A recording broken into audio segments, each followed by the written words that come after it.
The wrench hit the concrete floor with a sharp clang that echoed through Hawkins Auto Repair.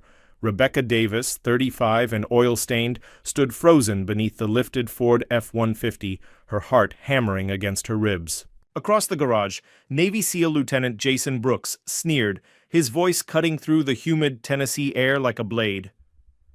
"I asked for your best mechanic, not someone playing dress-up." The radio went silent. Even the perpetual hum of the air compressor seemed to pause. Rebecca's co-workers, Tony, Mike, and Carlos, suddenly found their shoes fascinating.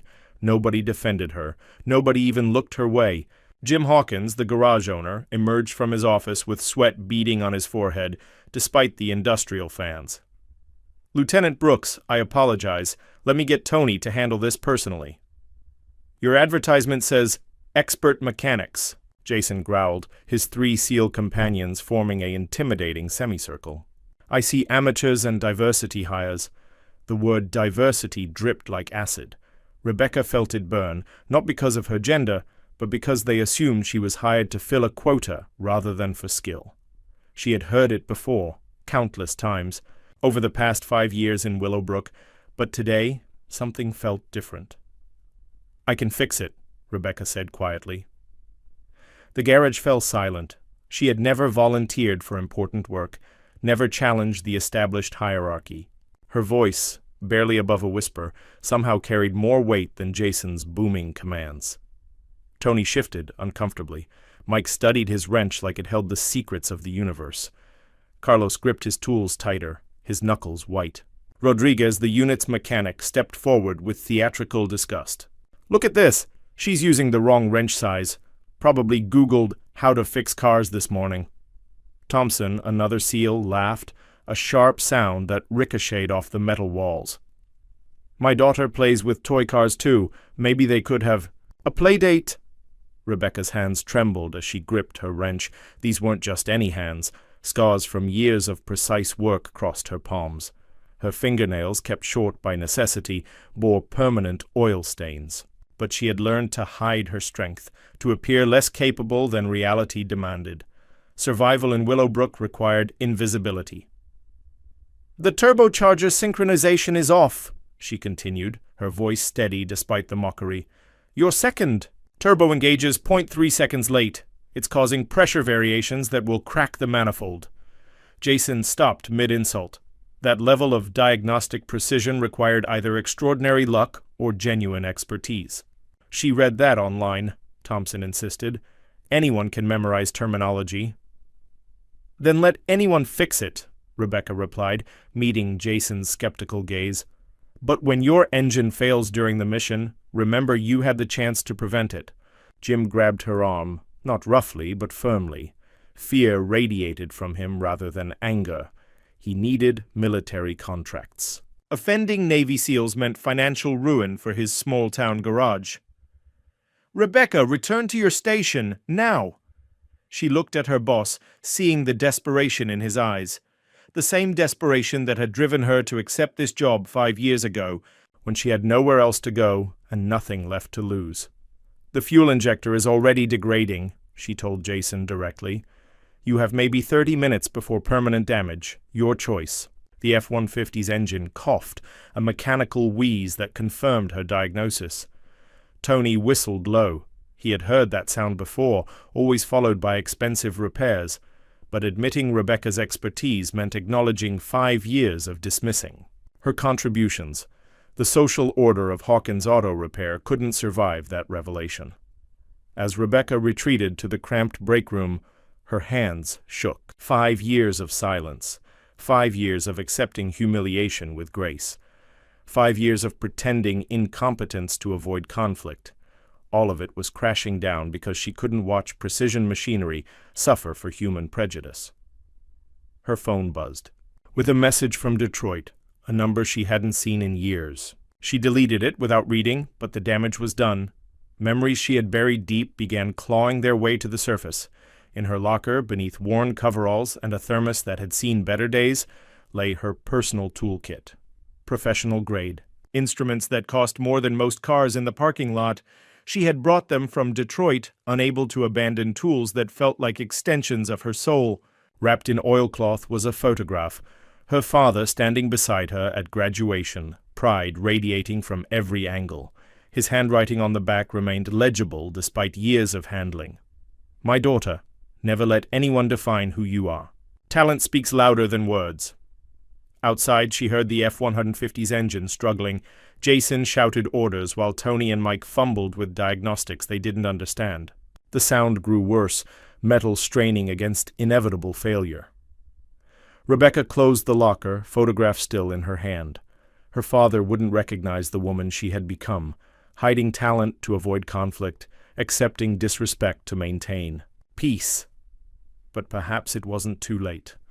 Perhaps dignity could be reclaimed, not through confrontation, but through undeniable demonstration. The engine coughed again, the death rattle of precision machinery murdered by ignorance. Rebecca made her decision. 3 days later, the tension in Hawkins' auto repair had thickened like motor oil left too long in summer heat. Rebecca arrived early, as always, but found the garage buzzing with an energy that made her stomach clench. Word had spread about the Navy SEAL incident, and not in her favor. "Morning, Becky," Tony called out, but his usual friendly tone carried an edge. Mike nodded tersely from behind the parts counter. Only Carlos offered his customary warm smile, though even he seemed more cautious than usual. Jim emerged from his office, clipboard in hand, his expression unreadable. "Rebecca, we need to talk." Her heart sank. The private conversation she had been dreading was finally here. "Look," Jim began once they were alone in his cramped office, surrounded by yellowed invoices and faded automotive calendars. "That thing with the military boys, it's got people talking, customers are asking questions." "What kind of questions?" Rebecca asked, though she already knew. "About whether we're running a professional operation or some kind of—" He paused, searching for diplomatic words. "Training program for inexperienced mechanics." The words stung, because they were so far from the truth. Rebecca had been fixing cars since she could hold a wrench, had earned her mechanical engineering degree with honors, had once led a team of 50 designers at one of Detroit's most prestigious firms. But here in Willowbrook, her resume began and ended with oil changes and tire rotations. "I fixed their truck," she said quietly. "The engine runs better now than when it left the factory." "That's not the point." Jim's voice carried a frustration that wasn't entirely directed at her. "This is a small town, Rebecca. People talk. Mrs. Henderson heard from her nephew who works at the base that you supposedly embarrassed some SEALs. Made them look foolish. I did my job. Your job is what I say it is." The words came out harsher than Jim intended. He softened slightly, but the damage was done. "Look, I like you. You're reliable, punctual, and you don't cause trouble. But I've got a business to run. The military contracts alone keep us afloat." Rebecca understood the unspoken message. Stay invisible or find another job. In Willowbrook, there weren't many options for a woman who worked with her hands. "I understand," she said, though the words tasted like pennies in her mouth. "Good. I'm glad we're on the same page." Jim stood, signaling the conversation was over. "Oh, and Rebecca? Lieutenant Brooks is bringing his truck back this afternoon. Some kind of follow-up inspection. I want Tony handling it personally." As Rebecca returned to the garage floor, she caught fragments of conversation that stopped abruptly when she appeared. Words like uppity and showing off floated through the air like toxic fumes. She had heard them before in different contexts in different cities, but they always carried the same message: know your place. Carlos approached her station as she began working on a routine brake job. "You okay, Hermana?" She nodded, not trusting her voice. Carlos was the only one who had ever called her sister, the only one who seemed to see past the surface assumptions that defined her in this place. "That was impressive the other day," he said quietly, glancing around to make sure they weren't overheard. "I've been working on cars for 15 years, and I've never seen anyone diagnose a turbo issue that fast." "Just lucky," Rebecca deflected, but Carlos shook his head. "Nah, that wasn't luck. That was skill. Real skill." He paused, studying her face. Where did you learn to work like that?" The question hung in the air between them. Rebecca had been waiting 5 years for someone to ask, to show genuine curiosity about her background. But now that the moment had arrived, she found herself paralyzed by the weight of explanation. "Around," she said finally. "You pick things up." Carlos nodded, accepting her evasion with grace. "Well, whoever taught you knew what they were doing. That truck was running like a dream when it left here." As if summoned by their conversation, the rumble of the F-150's engine filled the garage. Through the open bay doors, Rebecca saw Jason Brooks climbing out of the driver's seat, his 3 companions following. Her stomach knotted as she recognized the set of his shoulders, the aggressive swagger that had intimidated her before. "Tony!" Jim called out, but his voice cracked with nervous energy. "Your VIP is here." Jason strode into the garage like he owned it, his gaze sweeping over the various workstations before settling on Rebecca. Their eyes met for a brief moment, and she saw something there that hadn't been present during their first encounter: uncertainty. "Mr. Hawkins," Jason said, his voice carrying the authority of someone accustomed to being obeyed. "I need to speak with whoever worked on my truck." "That would be Tony," Jim replied quickly, gesturing toward the senior mechanic. "He's our most experienced—" "No!" Jason's interruption was sharp. "I need to speak with her." He pointed directly at Rebecca. "The woman who made the diagnosis." The garage fell silent again, but this time the quiet felt different, expectant, dangerous. Rebecca set down her wrench and walked toward the group, her heart pounding but her steps steady. She had learned long ago that showing fear only invited more predators. "You wanted to see me?" she asked, her voice calm despite the chaos in her chest.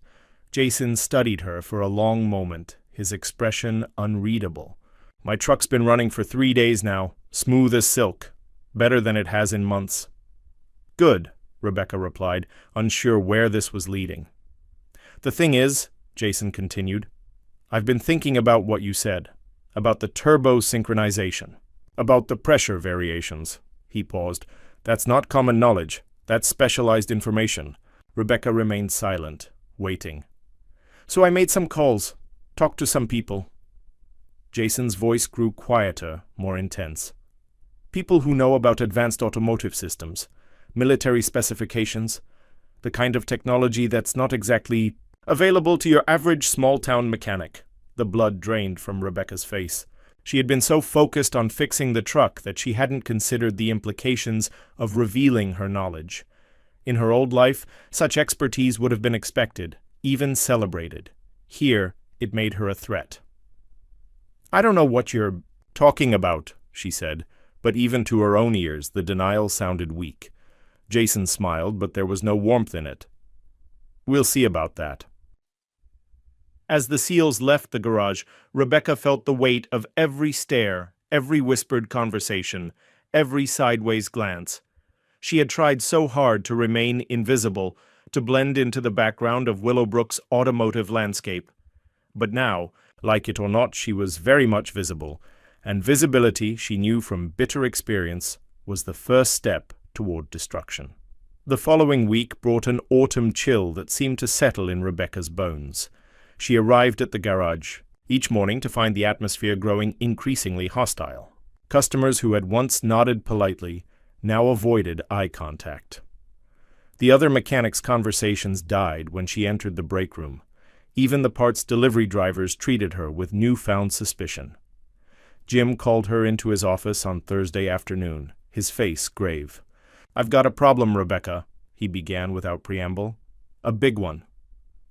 She sat in the worn chair across from his desk, noting how he couldn't quite meet her eyes. "Lieutenant Brooks has been asking questions. About you, about your background, about where you learned to work on military-grade systems." Jim's voice carried a tremor she'd never heard before. "He's got people looking into your history." Rebecca's mouth went dry. "What kind of people?" "The kind that don't take mind-your-own-business for an answer." Jim finally looked at her directly. "Rebecca, I need to ask you something, and I need you to be straight with me." Is there anything in your past that could hurt this business? Anything at all?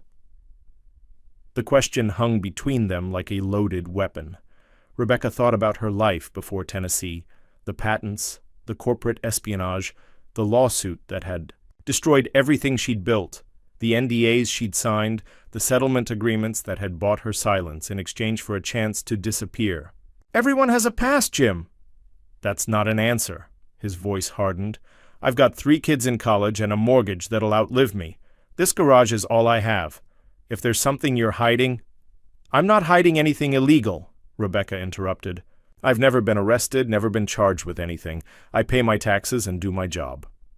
But, she sighed, knowing that partial truth was better than outright lies. I used to work for an automotive company in Detroit. It didn't end well. I came here for a fresh start. Jim leaned back in his chair, processing this information. What kind of work? Engineering, design, the kind of work that doesn't exist in Willowbrook. Jesus, Rebecca, Jim rubbed his temples. Why didn't you tell me this before? Why take a job as a basic mechanic when you could have been designing cars? Because sometimes you need to disappear. Sometimes starting over means starting at the bottom. Before Jim could respond, the garage door chimed. Through the office window, Rebecca saw a black sedan pull into the parking lot. 2 men in suits emerged, their movements precise and professional. Government, she realized with a sinking heart, or worse, corporate security. Mr. Hawkins? The taller of the 2 men approached the office. I'm Agent Martinez, Naval Criminal Investigative Service. This is Agent Walsh. We'd like to speak with one of your employees. Rebecca closed her eyes, knowing that her carefully constructed anonymity was about to crumble. Which employee? Jim asked, though his glance toward Rebecca made the answer obvious. Rebecca Davis. We understand she recently worked on a vehicle belonging to Lieutenant Brooks.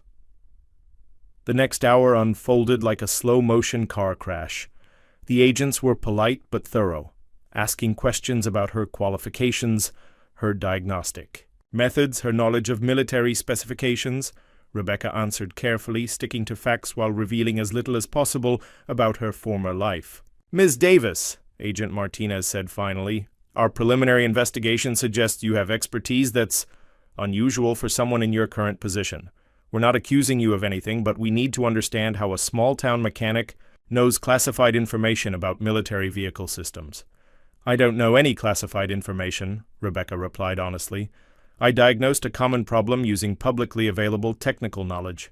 The turbo synchronization issue you identified isn't common knowledge, Agent Walsh interjected. It's a known vulnerability in that particular engine model, but it's not something that would be obvious to most mechanics. Rebecca felt trapped. Admitting her true background would invite scrutiny she couldn't afford, but continuing to deny her expertise would only make her look more suspicious. I read a lot, she said lamely. Technical manuals, engineering journals. I stay current. With automotive technology, the agents exchanged glances. Agent Martinez pulled out a tablet, scrolling through what appeared to be a lengthy document. According to our records, Rebecca Davis has been employed at Hawkins Auto Repair for 5 years. Before that, there's very little documentation of your existence. No employment history, no credit records, no significant digital footprint. That's unusual in today's world. Rebecca's heart hammered against her ribs. She had been so careful to build her new identity slowly, paying cash for everything, avoiding the kind of paper trail that would connect her to her former life. But apparently, that very caution had made her suspicious. I value my privacy, she said. Privacy is one thing, Agent Walsh replied, but this level of anonymity requires significant effort, almost like someone was trying to hide from something.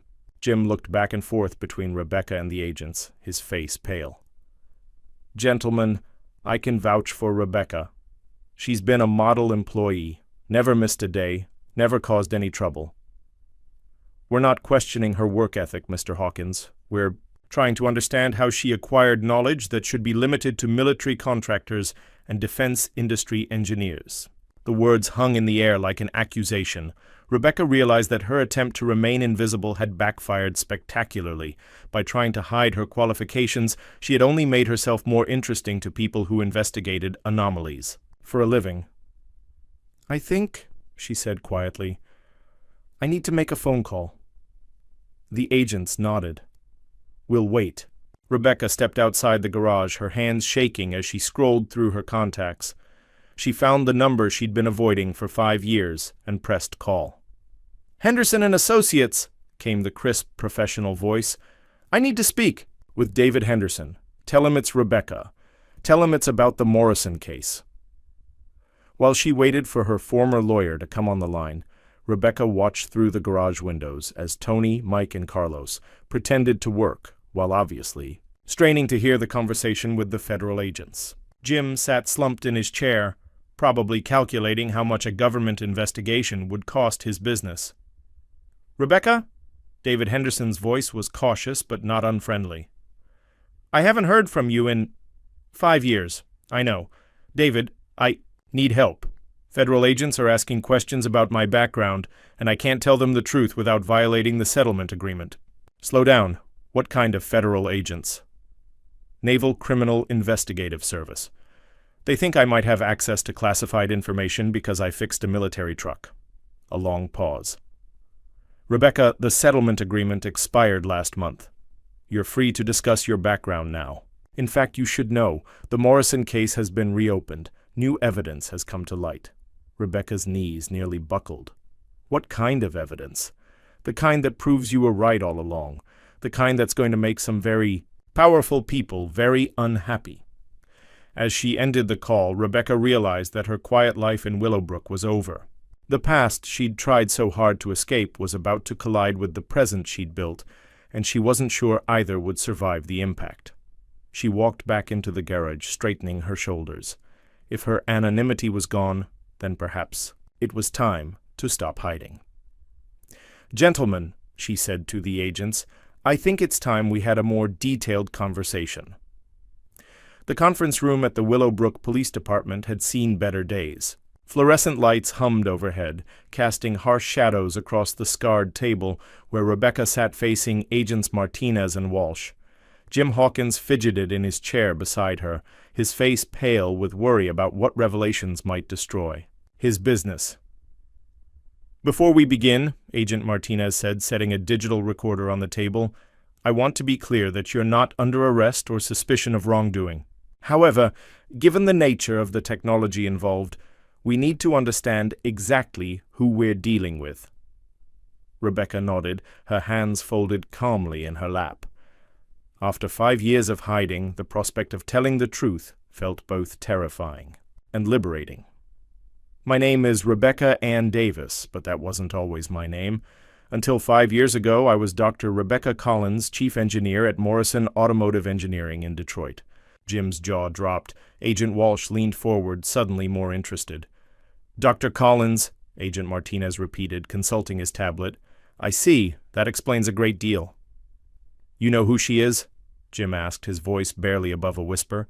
"Dr. Collins held 14 patents in advanced automotive engineering by age 32. She designed the hybrid propulsion system that's currently used in 60% of military transport vehicles. Her work on turbo synchronization technology saved the Department of Defense an estimated $200 million in fuel costs."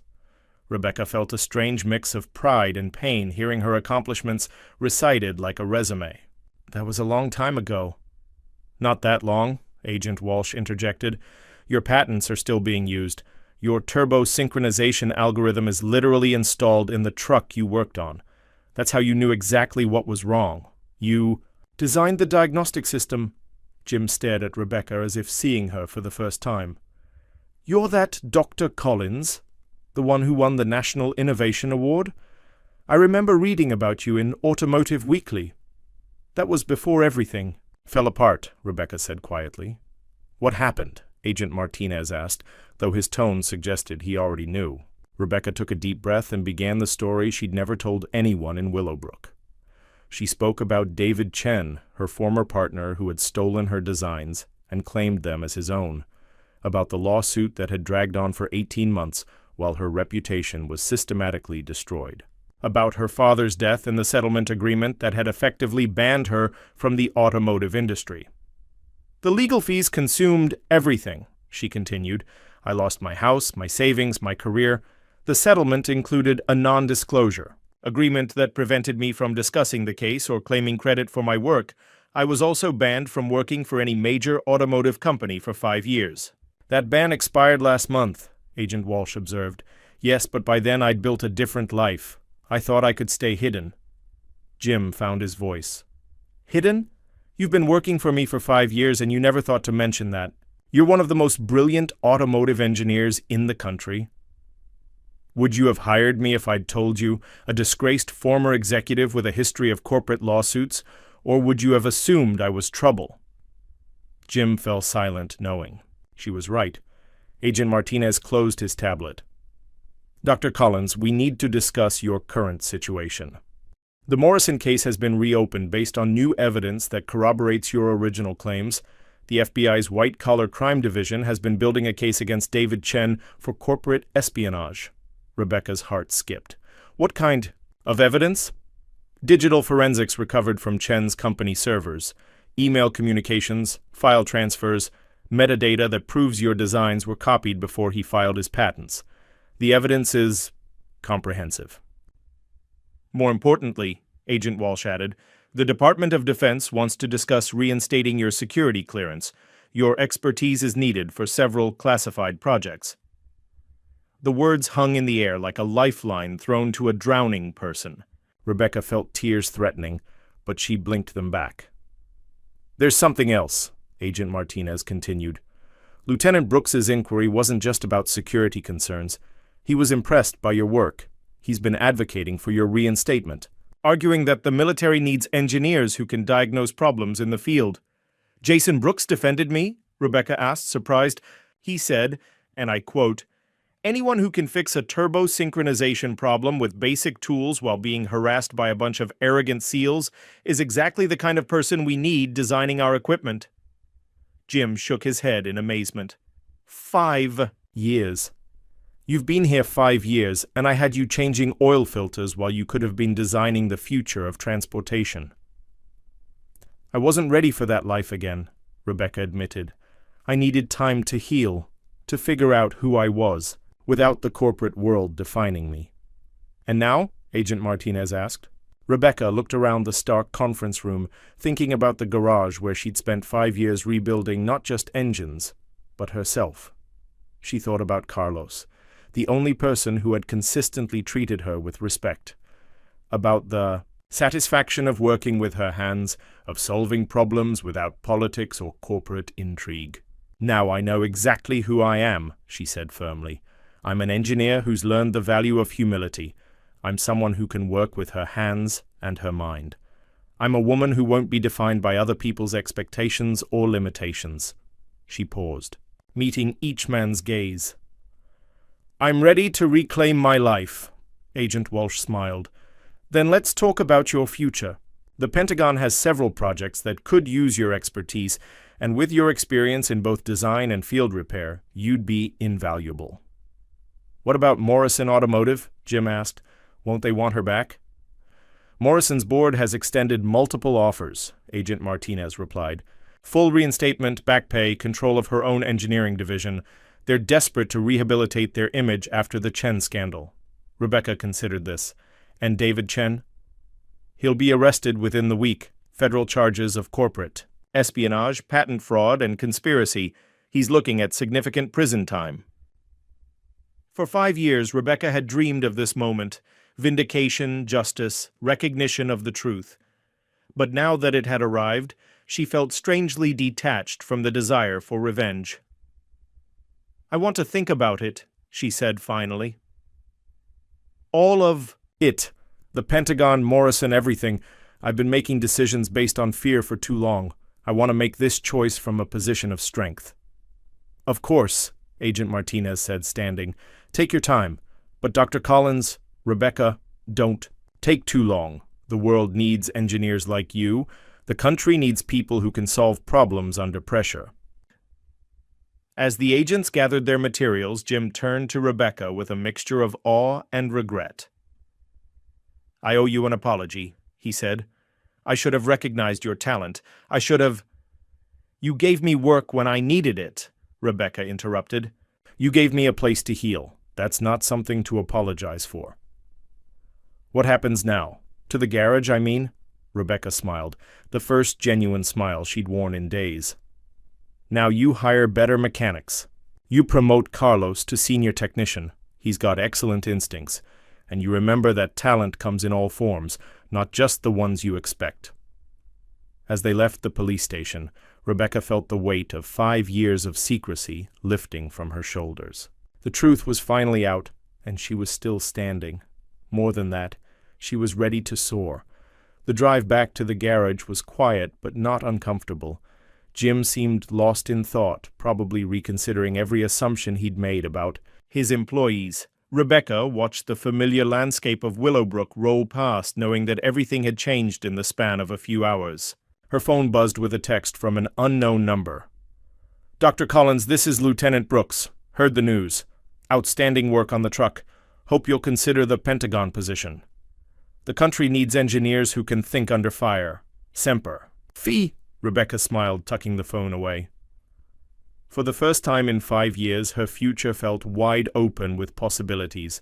The question now wasn't whether she was qualified for the opportunities being offered. It was which one would let her make the biggest difference. The news spread through Willowbrook like wildfire. Within hours of the federal agent's visit, everyone in town knew that the quiet mechanic at Hawkins Auto Repair was actually a renowned engineer who had been living in hiding. The story had everything a small town loved: mystery, government intrigue, and the dramatic revelation that the woman they'd all underestimated was actually a genius. Rebecca arrived at work the next morning to find a crowd gathered outside the garage. Local news vans occupied the parking lot, their satellite dishes reaching toward the sky like mechanical flowers. Reporters thrust microphones at her as she tried to reach the front door. "Dr. Collins, what's it like being vindicated after 5 years? Will you be returning to Detroit? How does it feel to know your former partner is facing federal charges?" Rebecca pushed through the crowd without comment, but inside the garage, she found even more chaos. The phone rang incessantly with calls from reporters, job recruiters, and former colleagues.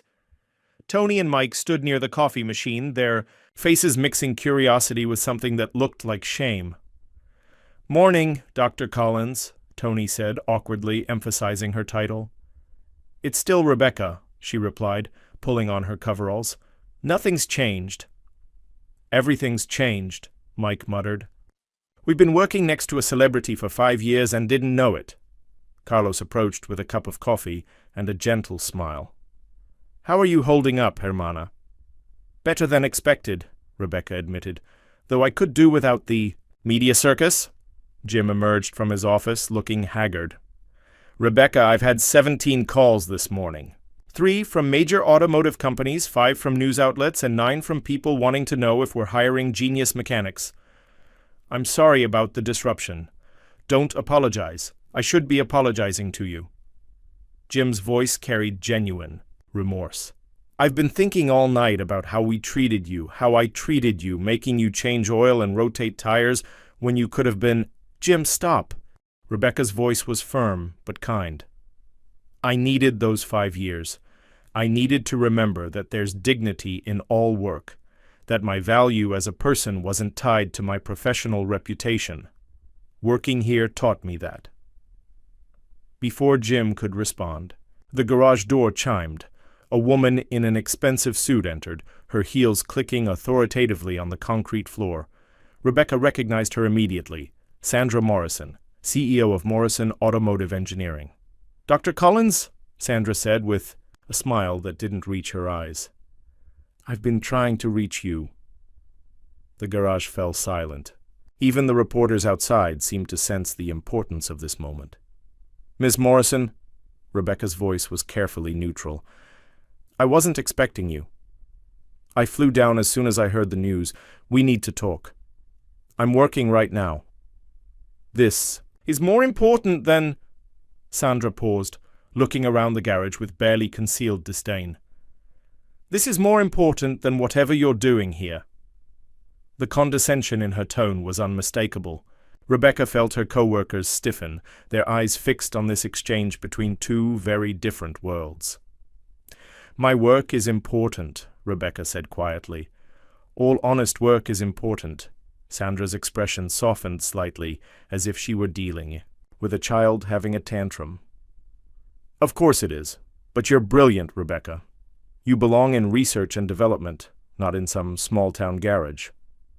5 years ago, your company's board told me I belonged in court, facing charges of corporate espionage. Now suddenly I belong in R&D again? That was different. We were misled by David Chen's lies, but now we know the truth." "You knew the truth then?" Rebecca replied, her voice growing stronger. "You just chose to believe the version that was more convenient for you." Sandra's mask slipped, revealing the calculating executive beneath. "Rebecca, be reasonable. We're prepared to offer you full reinstatement, your old salary plus 20%, and complete autonomy over your projects. You'd have your own laboratory, unlimited research budget, and a team of the best engineers in the industry. And in exchange, you come home where you belong. You stop this, whatever this is." Sandra gestured around the garage. Dismissively, "You resume your rightful place in the engineering world." Rebecca looked around the garage, at Jim, who had given her work when she was desperate, at Carlos, who had treated her with respect from day one, at Tony and Mike, who were finally beginning to understand what they'd witnessed, at the familiar tools and machinery that had been her companions through the darkest period of her life. "This is my home," she said simply. "These are my people." Sandra's smile became strained. "Rebecca, I understand you're emotional about this situation. It's natural to feel some loyalty to the place that sheltered you, but let's be practical. What future do you have here? What problems can you solve? What innovations can you create?" "I can teach," Rebecca said, the words coming to her as she spoke them. "I can train the next generation of mechanics to think like engineers. I can bridge the gap between theoretical knowledge and practical application." "You want to waste your talents on automotive education?" Sandra's voice rose with incredulity. "I want to use my talents to make a difference, real difference, not just corporate profits." Sandra's expression hardened. "You're making a mistake, Rebecca. The industry has a long memory. If you turn down this opportunity, there might not be another one. Is that a threat? It's reality. The automotive world is smaller than you think. Reputation matters." Rebecca felt a familiar chill, the same intimidation tactics that had been used against her 5 years ago, but this time she wasn't alone. This time she had people who believed in her worth beyond her ability to generate patents and profits. "My reputation is my own to build," Rebecca said, "and I choose to build it on integrity, not on bowing to corporate pressure." Carlos stepped forward, his voice steady. "The lady said no. Maybe it's time you left." Sandra looked at him with undisguised contempt. "I wasn't speaking to you. You're in our garage, disrespecting our friend," Carlos replied. "That makes it my business." Tony and Mike moved closer, their solidarity surprising even themselves. Jim straightened behind the counter, his face resolute. "I think," Jim said, quietly, "you should leave, Ms. Morrison." Rebecca's made her position clear. Sandra's face flushed with anger and embarrassment. She wasn't accustomed to being dismissed by people she considered beneath her station. "This is a mistake, Rebecca. A career-ending mistake." "Then it's my mistake to make," Rebecca replied calmly. As Sandra turned to leave, she paused at the door. "The Pentagon offer won't last forever either. They want results, not sentiment. When you're ready to be realistic about your future, you know where to find me." The door slammed behind her, leaving the garage in stunned silence. Through the windows, they watched Sandra stride past the reporters without comment, her posture rigid with fury. "Well," Tony said finally, "that was something." "You okay?" Carlos asked Rebecca, concern evident in his voice. Rebecca looked around, at the faces surrounding her. Not colleagues, she realized, but friends. People who had stood up for her when it mattered, who had chosen loyalty over opportunity. "I'm perfect," she said, and for the first time in years, she meant it completely. The phone rang again, jarring everyone back to reality. Jim answered with a weary sigh. "Hawkins Auto Repair. Yes, she's here. No, she's not giving interviews. Because she's working, that's why." As Jim fielded another reporter's call, Rebecca's phone buzzed with a text from Agent Martinez. "Pentagon meeting scheduled for Monday if you're interested. No pressure, but the offer stands. Your choice entirely." Rebecca stared at the message, weighing her options. The Pentagon represented everything she'd once dreamed of: prestigious work, unlimited resources, the chance to shape the future of military technology. It was the career she'd lost, offered back to her on a silver platter, but as she looked around the garage, she realized that her dreams had evolved. 5 years ago, success meant recognition, awards, and cutting-edge research. Now, success meant something different entirely. "Carlos," she said suddenly, "how would you feel about going back to school?" He looked puzzled. "What kind of school?" "Engineering school, part-time while you work. I could help you with the coursework." Carlos's eyes widened. "You think I could do that?" "I think you have natural instincts that can't be taught. The rest is just mathematics and physics. We can handle that." "What about Tony and Mike?" Carlos asked. "They've got experience too." Rebecca looked at the two men who were listening with growing interest. "Anyone who wants to learn? We could start an apprenticeship program here. Combine hands-on experience with engineering theory." Jim hung up the phone, his expression thoughtful. "You're talking about turning this place into some kind of training center?" "I'm talking about creating something new, a place where theoretical knowledge meets practical application, where people learn to think like engineers while working like mechanics." "And you'd give up the Pentagon for this?" Jim asked, incredulous. Rebecca considered the question carefully. "The Pentagon has thousands of brilliant engineers. They'll solve their problems with or without me. But here I could make a difference that lasts generations." Her phone rang, another unfamiliar number. She answered reluctantly. "Dr. Collins, this is Colonel Patricia Hayes, Pentagon Engineering Division. I wanted to discuss the position we've offered." "Colonel Hayes, I'm honored by the offer, but before you decide, let me explain what we're proposing. We don't want you chained to a desk in Washington. We need field engineers, people who can work with their hands and solve problems in real-world conditions. The position would involve training military mechanics, developing field-portable diagnostic equipment, and bridging the gap between complex technology and practical maintenance." Rebecca felt her heart skip. This wasn't the corporate executive position she'd expected. This was something entirely different. "You'd be based wherever you think you can do the most good," Colonel Hayes continued. "If you want to work out of a garage in Tennessee while developing training programs for military mechanics, that works for us. We need innovation, not bureaucracy." The offer hung in the air like a bridge between her old life and her new one. Rebecca looked around the garage again, seeing possibilities she hadn't considered before. "Could I bring a team?" she asked.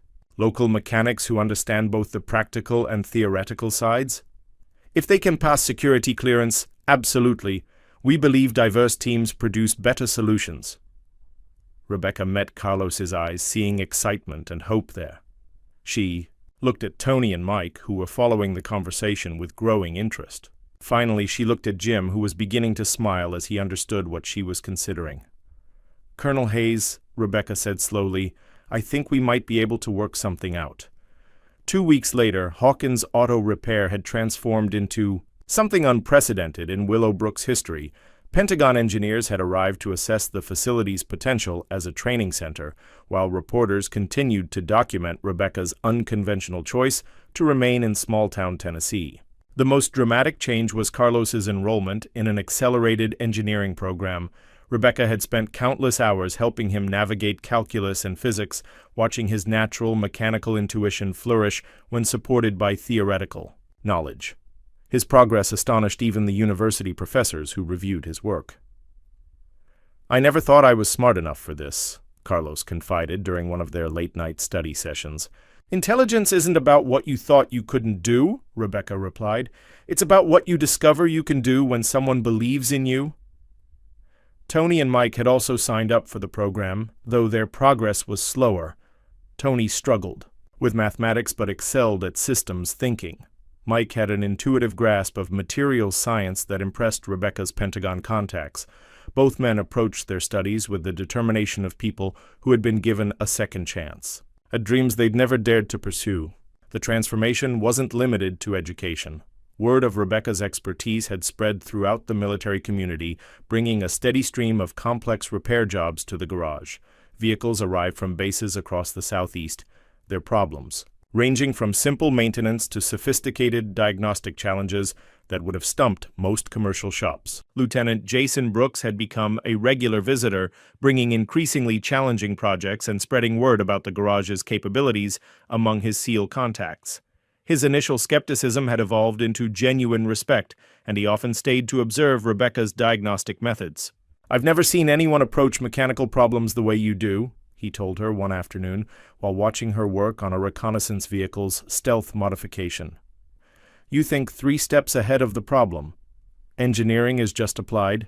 "Problem solving," Rebecca replied, adjusting a sensor array with microscopic precision. "The secret is understanding that every problem has multiple solutions. You just have to find the elegant one."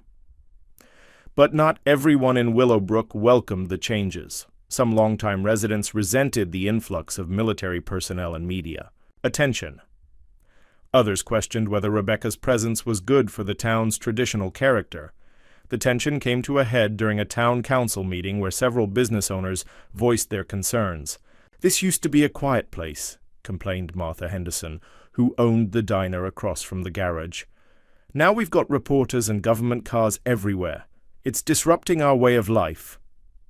"It's also bringing money into the community," countered Mayor Robert Wilson. "The hotel's booked solid for the first time in years, and local restaurants are seeing record business." "Money isn't everything," Martha shot back. "Some of us value peace and quiet over profit." Rebecca had attended the meeting at Mayor Wilson's request, though she'd tried to avoid the spotlight. When called upon to address the concerns, she stood slowly, feeling the weight of dozens of gazes. "I understand the disruption my presence has caused," she began. "That was never my intention. I came here 5 years ago looking for anonymity, and I found something much more valuable. I found a community that accepted me without knowing my credentials." She paused, gathering her thoughts. "The attention will die down eventually. Reporters will move on to other stories, and the Pentagon will establish its training protocols. But what we're building here, the combination of practical skills and theoretical knowledge, that will last." "What exactly are you building?" asked Tom Bradley, a local farmer. "Opportunity," Rebecca replied. "Carlos Rodriguez will graduate next year with a mechanical engineering degree while maintaining his job and supporting his family. Tony Williams is discovering talents he never knew he had. Mike Patterson is learning that intelligence comes in many forms." She looked around the room, making eye contact with skeptics and supporters alike. 5 years ago, I thought my career was over. This community gave me a chance to rebuild my life. Now I want to give others the same opportunity. The chance to discover what they're capable of when someone believes in them." An elderly man in the back row raised his hand. "What happens when the Pentagon gets tired of this experiment? What happens to all these fancy programs when you move on to bigger things?" The question struck at Rebecca's deepest fears. She had built her new life around stability and community, but her growing responsibilities threatened to pull her back into the world of corporate politics and competing priorities. "That's why we're building something sustainable," she said. "The apprenticeship program will continue with or without me. The training protocols we're developing will become standard procedure, and the people we're educating will carry this knowledge forward long after I'm gone." After the meeting, Rebecca walked through downtown Willowbrook, reflecting on how much had changed since that first encounter with Lieutenant Brooks. The town still maintained its small-town character, but it now hummed with new energy and purpose. Her phone buzzed with a message from David Henderson, her former lawyer. "Chen sentenced to 8 years federal prison. Morrison stock down 40%. Your vindication is complete." Rebecca stared at the message for a long moment, then deleted it without responding. The vindication felt hollow compared to the satisfaction of watching Carlos master differential equations or seeing Tony's confidence grow as he tackled increasingly complex repairs. At the garage, she found Colonel Hayes reviewing the latest training protocols with Jim and several Pentagon officials. The conversation stopped when she entered. "Dr. Collins," Colonel Hayes said, "we were just discussing the next phase of expansion. The success here has exceeded all expectations." "What kind of expansion?" Rebecca asked cautiously. "We want to replicate this model at other locations, civilian-military partnerships that combine practical training with advanced engineering education. You'd oversee the entire program." Rebecca felt the familiar pull of larger responsibilities, bigger challenges, greater impact. It was exactly the kind of opportunity she dreamed of 5 years ago. "That sounds impressive," she said carefully, "but I've made commitments here. To the people I'm training, to this community." "Of course," Colonel Hayes agreed. "We're not asking you to abandon what you've built. We want you to expand it. Think of it as taking your successful model nationwide." The offer was tempting, but Rebecca had learned to be wary of opportunities that demanded everything while promising even more. She'd built her new life on the principle that success meant more than professional achievement. It meant having roots, maintaining relationships, and making a difference in individual lives. "I need time to consider this," she said finally. "Naturally. But Rebecca, may I call you Rebecca? What you've accomplished here is remarkable. The combination of practical skills and theoretical knowledge, the integration of civilian and military training, the focus on individual development within a community framework. It's revolutionary." As the Pentagon officials left, Rebecca remained in the garage, surrounded by the familiar sounds and smells that had defined her life. For 5 years, tomorrow would bring new challenges, new opportunities, and new decisions about the direction of her life. But tonight, she was exactly where she belonged, in a small-town garage where talent was nurtured, dignity was respected, and dreams were rebuilt one person at a time. Her phone buzzed again, this time with a message from Carlos. "Just aced my thermodynamics exam. Thanks for believing in me, Professora." Rebecca smiled, tucking the phone away. Some victories were measured in patents and profits. Others were measured in transformed lives and realized potential. She was beginning to understand which kind mattered more. 3 months later, the garage had become something entirely unique in the American automotive landscape, a hybrid facility where cutting-edge military technology met small-town values, where theoretical knowledge was tempered by practical wisdom, and where second chances bloomed into extraordinary achievements. Carlos had completed his associate degree with honors and was now enrolled in a full bachelor's program while working as Rebecca's lead technician. Tony had discovered a gift for hydraulic systems that impressed even veteran Pentagon engineers. Mike had overcome his mathematical anxieties to become an expert in electronic diagnostics. The transformation was nothing short of miraculous. But success, Rebecca had learned, often attracted the wrong kind of attention. The challenge came from an unexpected source, Congressman William Hartley, whose district included Willowbrook. Hartley had built his political career on opposing what he called government overreach and taxpayer waste. The Pentagon's partnership with a civilian garage struck him as both a perfect target for his next campaign. "Ladies and gentlemen," Hartley announced during a press conference on the steps of the county courthouse, "we have a situation where the Department of Defense is spending millions of taxpayer dollars to subsidize a private business. This is corporate welfare disguised as innovation." Rebecca watched the news coverage from the garage break room, her stomach knotting with familiar anxiety. She'd faced political opposition before, during the Morrison lawsuit, and she knew how quickly public opinion could shift. "This is different," Jim assured her, though his voice carried uncertainty. "People here know you. They've seen what you've accomplished." "Politicians are skilled at making reality irrelevant," Rebecca replied, remembering how David Chen had twisted her reputation 5 years earlier. "If Hartley wants to make this about government waste instead of education and innovation, he might succeed." Her fears proved justified. Within days, Hartley's supporters were questioning every aspect of the program. Local newspapers received anonymous tips about excessive government spending on unproven training methods. Social media campaigns portrayed Rebecca as a failed corporate executive living off taxpayer money. The attacks culminated in a public hearing where Hartley demanded accountability for the program's costs and effectiveness. Rebecca knew this was her moment of truth, the chance to defend not just her work, but the dreams of everyone who had believed in the program's mission. The courthouse was packed beyond capacity. Reporters filled the front rows, their cameras focused on Rebecca as she sat at the witness table. Behind them, she could see the faces of people whose lives had been touched by the program. Carlos and his wife Maria, Tony with his teenage daughter, Mike accompanied by his elderly father, Jim and his family. Congressman Hartley opened with his standard talking points about fiscal responsibility and government overreach.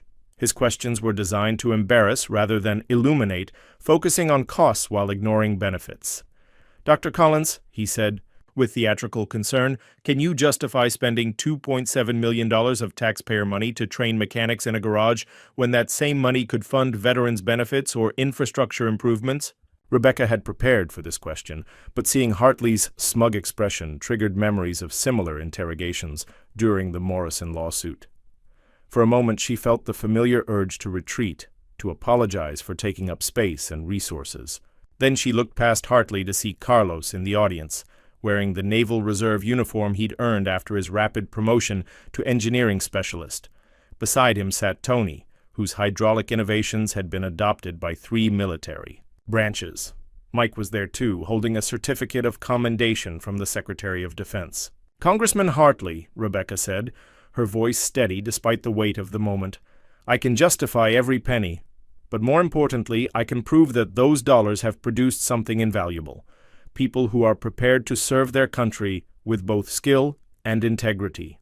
"Pretty words," Hartley replied dismissively, "but what tangible results can you show? What measurable return on investment?" Rebecca stood, her movement drawing every eye in the courthouse. She had learned, over 5 years of hiding and 3 months of rebuilding, that some moments demanded presence rather than words. "Carlos Rodriguez," she called out. "Would you stand, please?" Carlos rose from his seat, his Naval Reserve insignia catching the light. 3 months ago, Carlos was changing oil and rotating tires. Today, he's designing hydraulic systems for amphibious assault vehicles. Last week, his innovation saved the Pentagon $17 million in procurement costs. Murmurs rippled through the audience. Hartley's expression tightened. "Tony Williams, please stand." Tony rose awkwardly, still uncomfortable with public attention. Tony spent 20 years believing he wasn't smart enough for anything beyond basic mechanical work. Last month, he identified a critical flaw in tank transmission systems that could have caused catastrophic failures in combat zones. His diagnostic method is now being taught at the Army's primary maintenance training facility. More murmurs, louder now. Hartley tried to interrupt, but Rebecca continued. "Mike Patterson, please stand." Mike stood with quiet dignity, his father beaming beside him. Mike discovered he had severe dyslexia, which explained his struggles with traditional education. When we adapted our teaching methods to his learning style, he revealed an extraordinary ability to understand complex electronic systems. He's now developing diagnostic protocols that will be used in every military vehicle produced in the next decade. The courthouse had fallen completely silent, except for the clicking of camera shutters. Congressman Hartley asked for measurable returns on investment, Rebecca continued, her voice growing stronger. Here's what $2.7 million has produced. 3 men who went from changing oil to designing the future of military technology. Diagnostic innovations that will save hundreds of millions in maintenance costs. Training protocols that will be implemented nationwide. Most importantly, proof that talent exists everywhere if we're willing to invest in developing it. She paused, looking directly at Hartley. But there's something else that money has produced, something that can't be measured in dollars or statistics. It's produced hope. Hope for people who thought their potential had already been determined by their circumstances. Rebecca gestured toward the audience where dozens of people had gathered to support the program. Look around this room, Congressman. These are the faces of America's hidden potential. These are the people who will solve tomorrow's problems if we give them today's opportunities. Every dollar invested in their education and training returns tenfold in innovation, service, and national security. The silence stretched as Hartley seemed to struggle for a response. Finally, he managed, "That's very inspiring, Dr. Collins, but inspiration doesn't justify taxpayer expenditure." "Doesn't it?" Rebecca asked quietly. "When inspiration produces innovation that saves lives and money, when it transforms unemployed workers into highly skilled technicians, when it proves that America's greatest resource isn't our technology or our military hardware, it's our people." She walked closer to Hartley's table, her presence commanding the room's attention. "You want to know about waste, Congressman? Waste is having brilliant people change oil for 20 years because nobody recognized their potential. Waste is losing wars because our equipment fails and we don't have enough skilled people to fix it. Waste is building walls between civilian and military communities instead of bridges that make us all stronger." Rebecca returned to her seat, but her voice carried clearly through the silent courthouse. "This program doesn't waste taxpayer money. It multiplies it. Every dollar invested here produces engineers, innovations, and capabilities that didn't exist before. More importantly, it produces citizens who understand that their value isn't determined by their starting point, but by their willingness to grow." The hearing continued for another hour, but the tone had shifted completely. Hartley's questions became increasingly defensive, while Rebecca's supporters provided testimony about the program's impact. Military officials presented data showing cost savings and efficiency improvements. Local business owners spoke about increased economic activity and community pride. When the hearing concluded, Rebecca felt cautiously optimistic. She had defended her work honestly and thoroughly, but political decisions weren't always based on facts or logic. That evening, as she cleaned up the garage after another busy day, her phone rang with a call from Colonel Hayes. "Rebecca, I wanted you to hear this directly from me. Congressman Hartley just announced that he's withdrawing his opposition to the program. More than that, he's requesting additional funding to expand it to other districts." Rebecca sank into a chair, overwhelmed by relief and exhaustion. What changed his mind?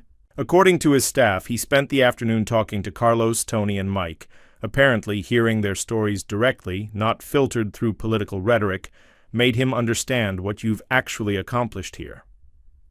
As Rebecca ended the call, she looked around the garage that had become so much more than a workplace.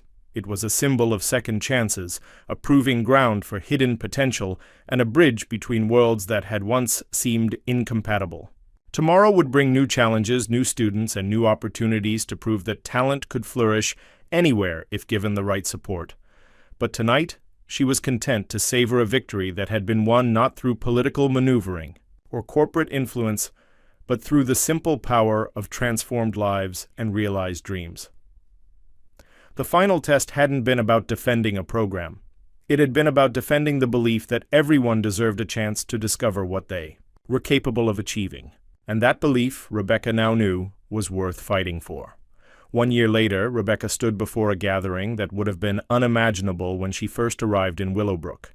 The garage had expanded into 3 connected buildings: housing, classrooms, laboratories, and workshop spaces that buzzed with activity from dawn until well past sunset. The Willowbrook Institute for Applied Engineering had become a model studied by educators and military planners worldwide.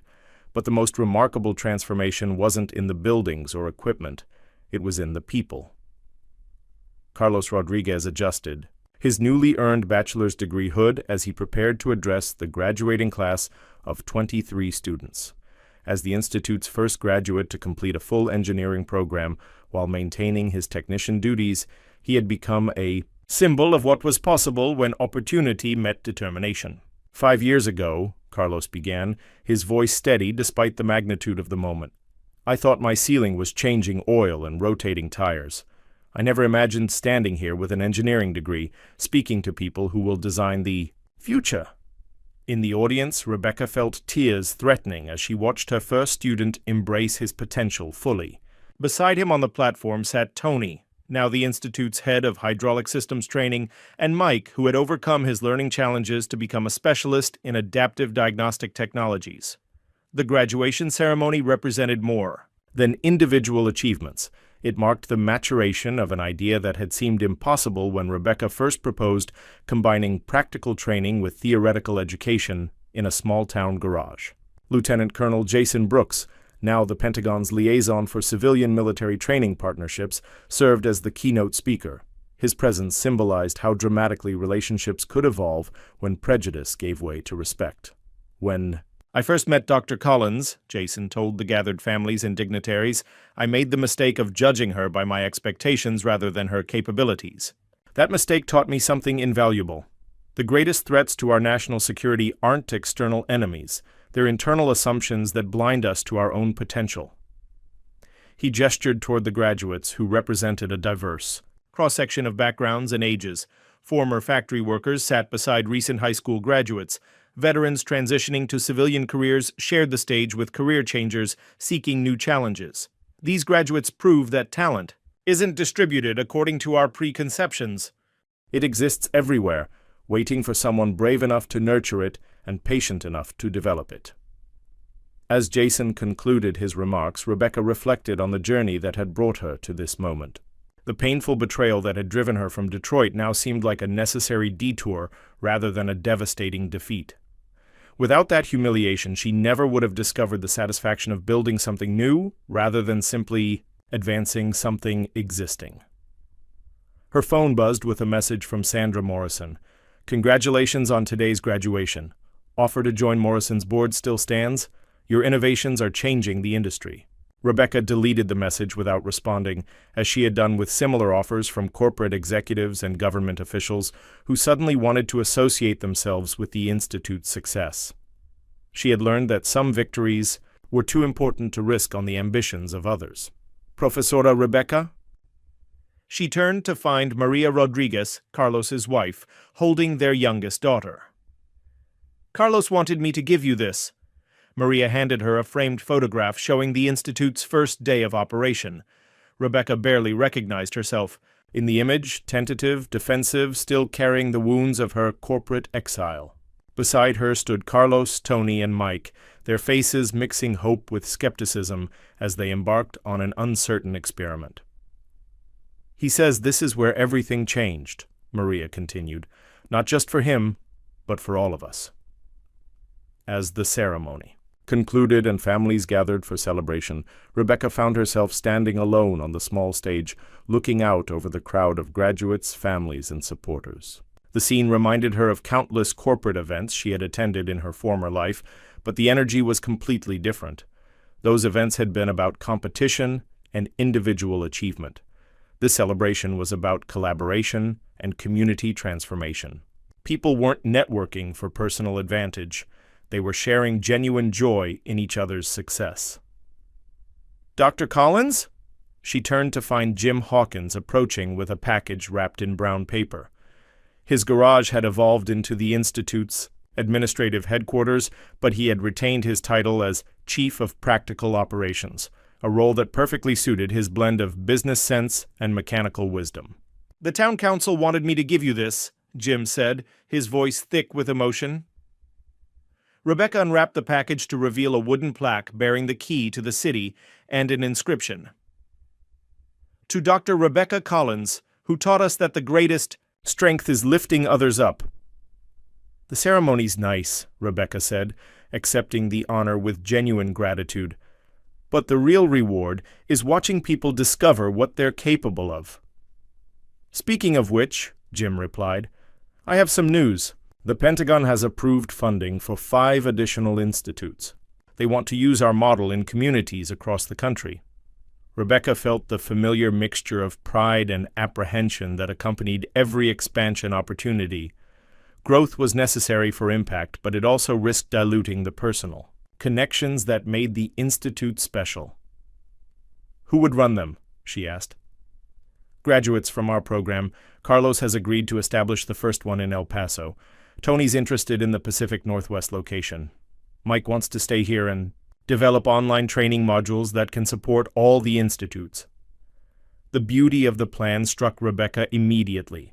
Rather than expanding through corporate acquisition or government mandate, the Institute would grow organically through people who understood its mission from personal experience. As the celebration continued into the evening, Rebecca found herself walking through the original garage where everything had begun. The space now served as a museum of sorts, preserving the tools and workstations that had witnessed her transformation from exile to educator. Her father's photograph sat on her old workbench, his words as relevant now as they had been during her darkest moments. "Never let anyone define who you are. Talent speaks louder than words."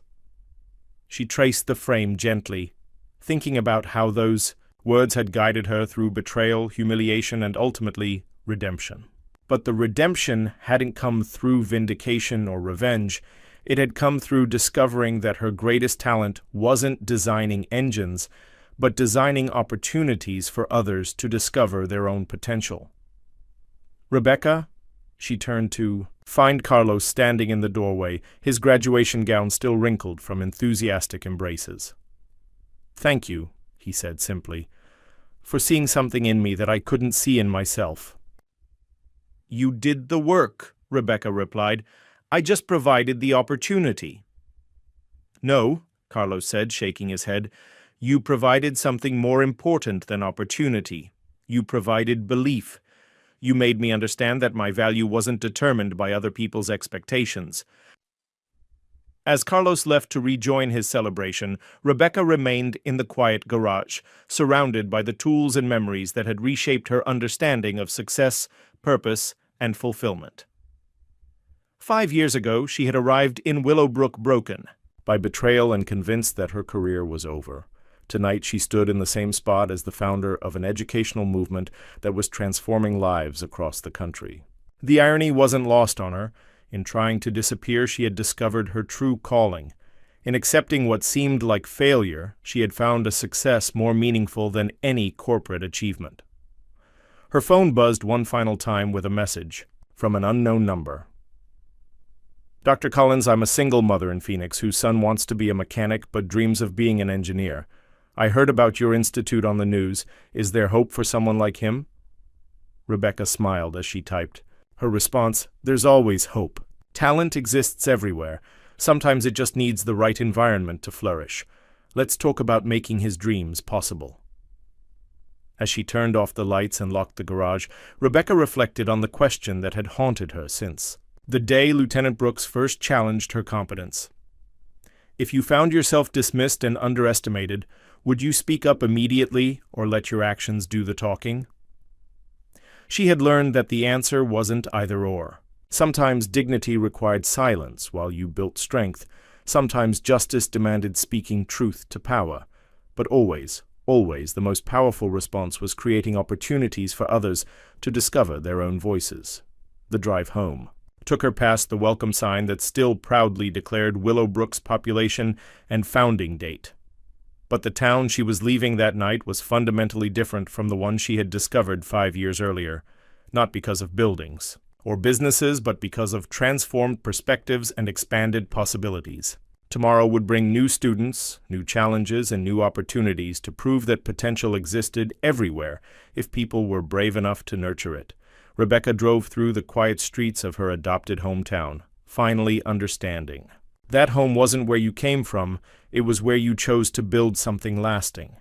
And what she had built in Willowbrook would last for generations, carried forward by people who had learned that their worth wasn't determined by their starting point, but by their willingness to lift others as they climbed. In the end, that lesson proved more valuable than any patent, more powerful than any corporate position, and more lasting than any individual achievement. Some victories weren't measured in profits or recognition, they were measured in transformed lives and realized dreams, and those, Rebecca had discovered, were the only victories that truly mattered. If you enjoyed this story, don't forget to hit the subscribe button and become a part of our Everyday Life Stories community. Where are you watching from? Drop a comment below. We love hearing from our amazing viewers around the world.